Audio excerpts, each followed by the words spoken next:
일본은 6.25 전쟁 참전국이 아니기 때문에 전력 제공국으로 활동할 수 없습니다.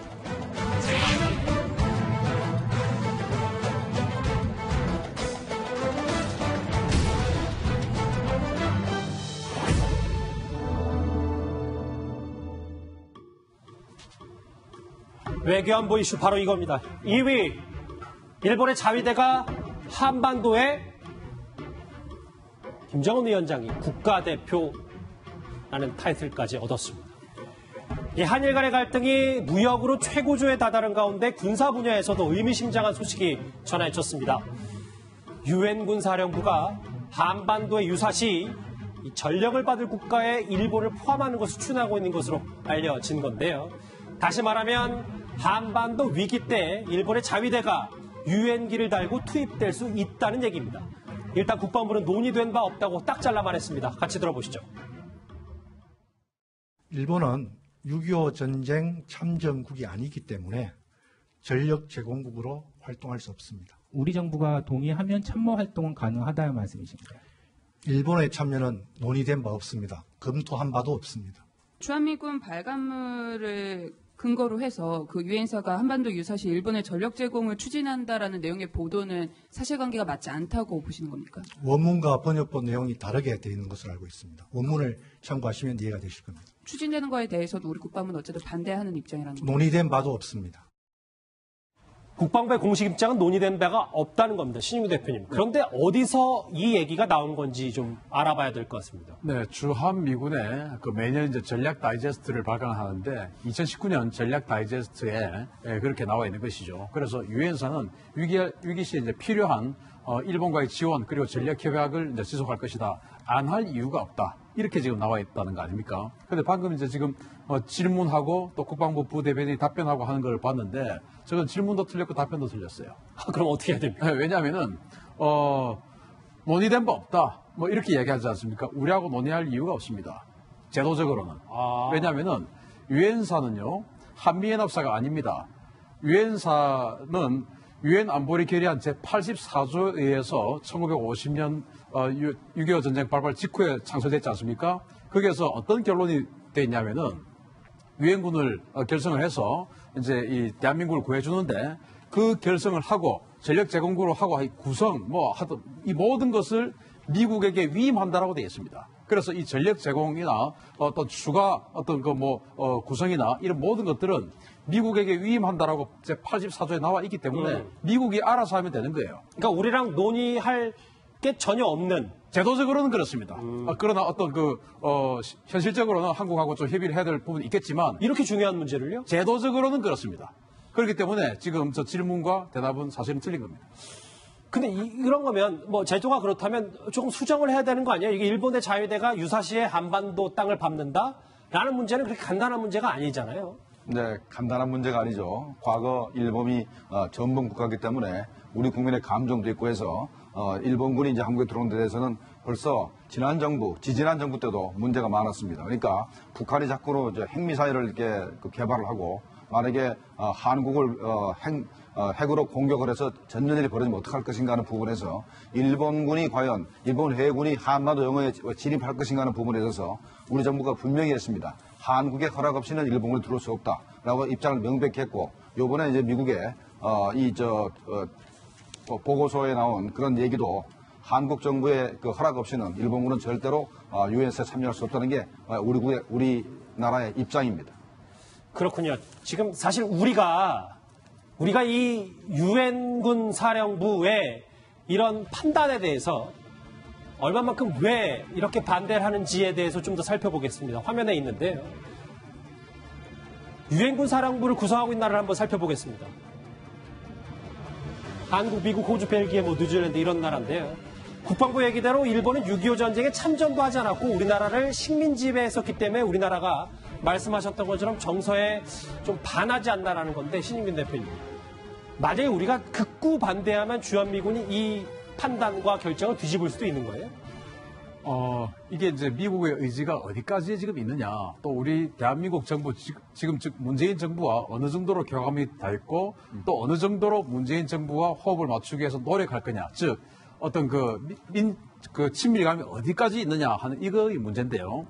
문재인 정부가 아무리 반대해도 우리는 우리 갈 길 간다. 마이웨이다. 라고 마음을 먹는다면 우리는 어떻게 할 명분이 없습니다. 할 명분은 뭐냐. 그러면 일본은 안 된다. 라고 할 수 있는 건 뭐냐? 우리가 유엔군에서 탈퇴하는 겁니다.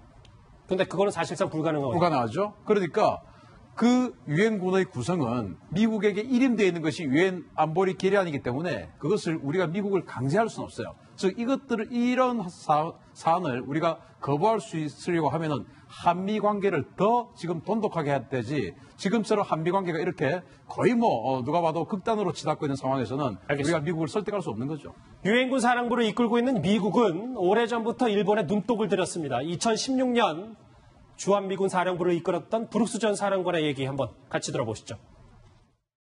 This focus is also helping us to shape the relationship between the ROK-U.S. Alliance Combined Forces Command and the United Nations Command. That makes it an important time for each of our nations to become more engaged and for our cooperation with Japan to reach new levels.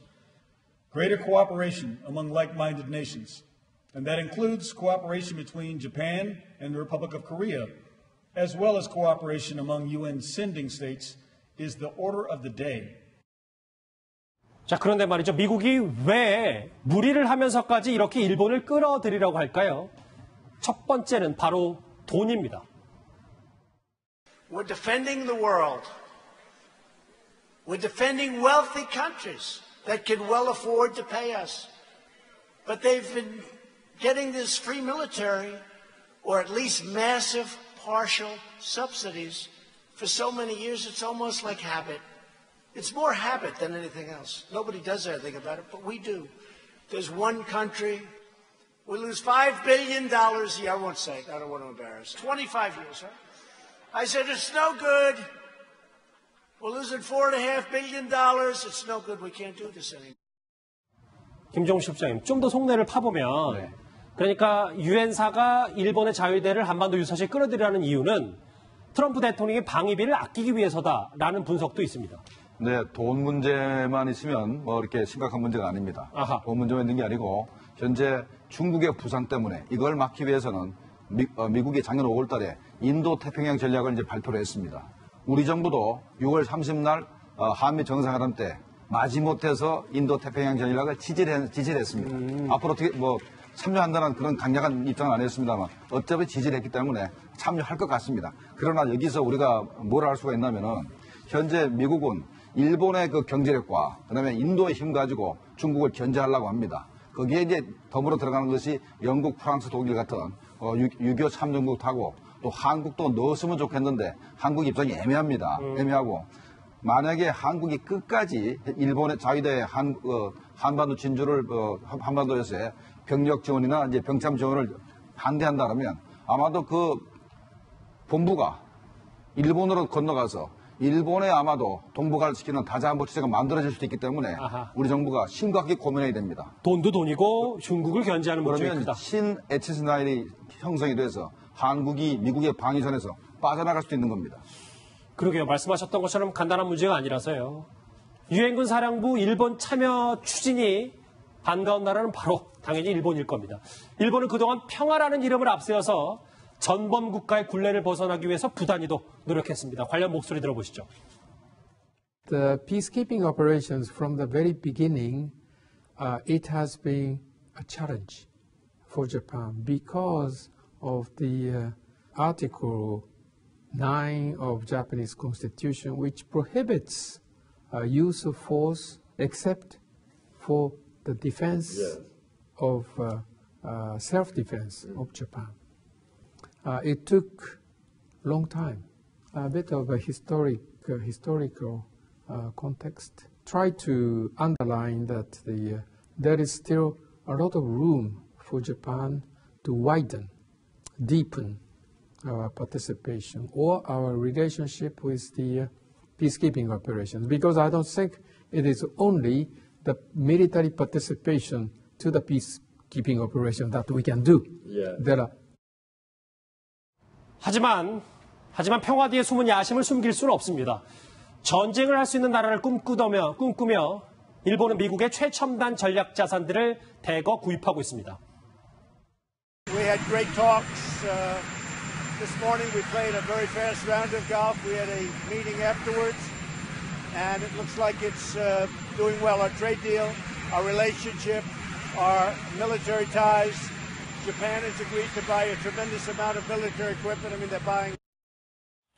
어쨌든 신 대표님, 이게 글쎄요, 일본의 자위대를 살려줬다는, 그러니까 앞으로 전쟁할 수 있는 나라가 되기 위해서 일본을 만들어줬다는 이런 지적을 벗어날 수는 없는 거 아닙니까? 그리고 더 나아가서 혹시나 뭐 정말 상상하기도 싫지만 한반도에 일본 자위대가 앞으로 또 자위군 또는 일본 군으로 변모할 수도 있죠. 그렇게 해서 한반도에 들어올 수도 있는 어떤 그 빌미를 제공하고 있다라는 것에서 굉장히 우려가 되는 부분이고, 이러한 것들이 그럼 왜 이렇게 되냐? 바로 이 문재인 정부가 현 정부가 무리하게 전자권 전환을 추진하려고 하다 보니까 미국 입장에서는 미국 주도의 방위 체제를 계속 유지해야 되는데, 이게 어쩔 수 없이 지금 그 주한미군을 계속 주도하려는 어떤 그런 당면 목표를 유지하기 위해서는 한국의 입장을 들어줘야 되고, 그러다 보니까 미국 주도의 계속적인 어떤 방위 체제를 하기 위해서는 유엔사 중심의 전쟁 체제로, 그렇게 해서 아까 말씀하셨듯이 나토처럼 느슨하지만 나토처럼 이 동북아시아에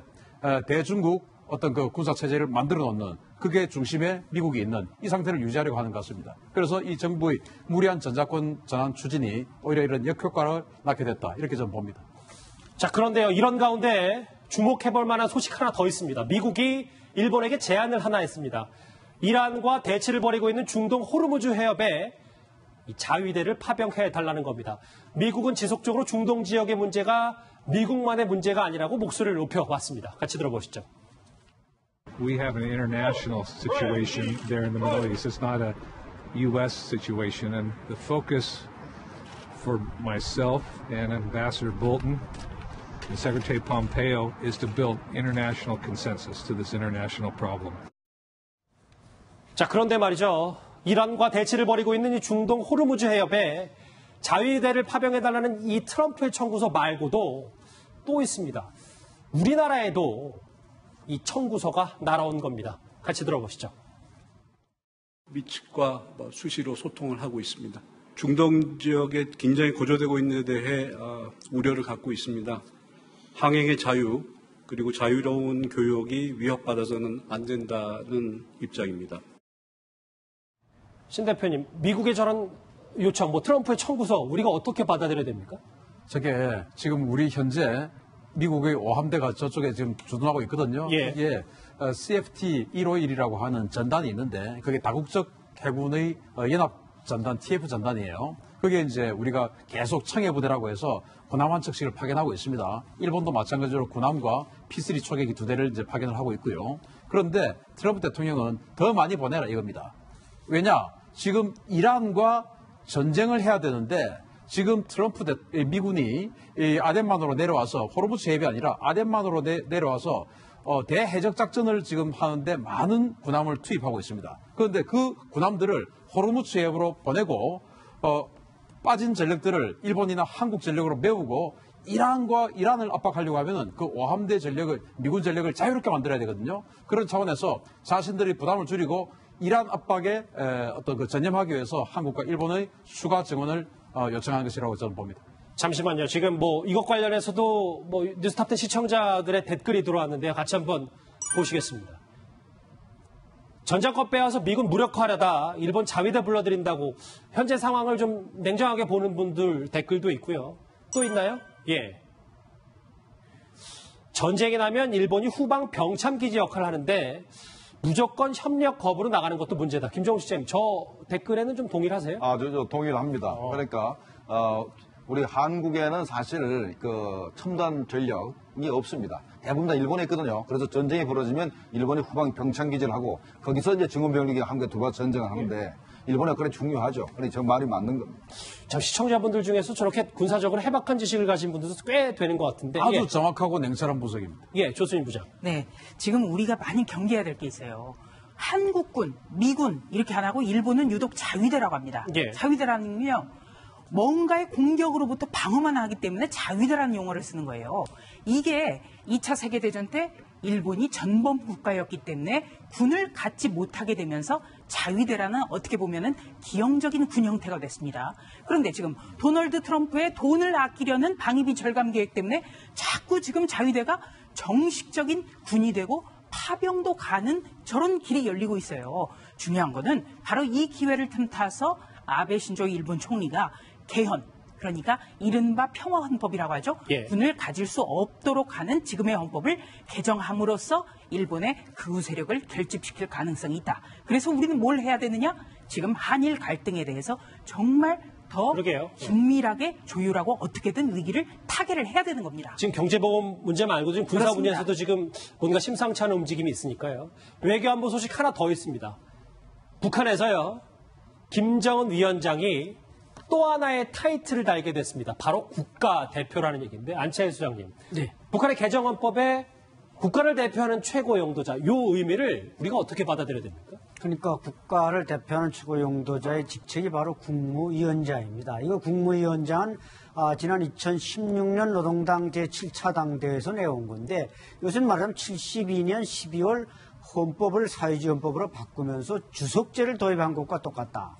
원래 건국헌법에서는 주석제가 없다가 71년에 나왔다가 또 98년 김정일이 집권하면서 주석제를 없앴는데 이번에 다시 국무위원장이라는 걸 신설을 했습니다. 예. 그래서 당, 정, 군으로 나눌 때 당은 김정은, 정은 김영남, 지금은 최영해입니다만 군 이렇게 나눴는데 이제는 당, 정을 김정은이가 다 가지고 군만 분리되는 그래서 최고인민회 상임위원장인 최영해가 정을 대표하는 게 아닙니다. 지금 국무위원회 제1부위원장이며 최고인민회 상임위원장이다. 그래서 아프리카나 일부 약소 국가들에게 편지를 보낼 때는 최영해가 보내지만 중국이나 러시아나 이런 강대국한테 보낼 때는 김정은 국무위원장이 직접 보냅니다. 그래서 당, 정을 김정은이 모두 독점했다. 그러면서 이제 헌법이 이번에 상당히 의미가 있습니다. 그럼 명목상 이제 국가 수반이 된 거다. 국가 수반은 최영해를 일부 외교 분야에만 외교만 한 거고 이제 사실상. 네, 나머지 모든 것은 국무위원장이 다 집중시킨 겁니다. 그럼 이렇게 바꾼 이유가 있을 거 아니에요? 어쨌든 판문점 회동 이후니까 뭔가 그냥 바꾸지는 않았을 텐데. 그렇죠. 단순하게 그냥 바꾼 게 아니라 당의 권력과 국가 권력. 그러니까 중국의 시진핑이가 공산당 총석이며 국가 주석 아닙니까? 예. 북한은 주석이 없으니까 과거에 김일성 때 있었던 걸 다시 부활시키면서 국무위원장이 주석처럼 당과 정을 다 독점한다. 어떻게 보면 한 사람에게 더 집중시킨 그래서 최고의 권위를 부각시킨 그래서 국가를 대표한다. 이렇게 말하고 있지 않습니까? 오늘도 움직이는 외교안보 소식 전문가들과 함께 짚어봤습니다.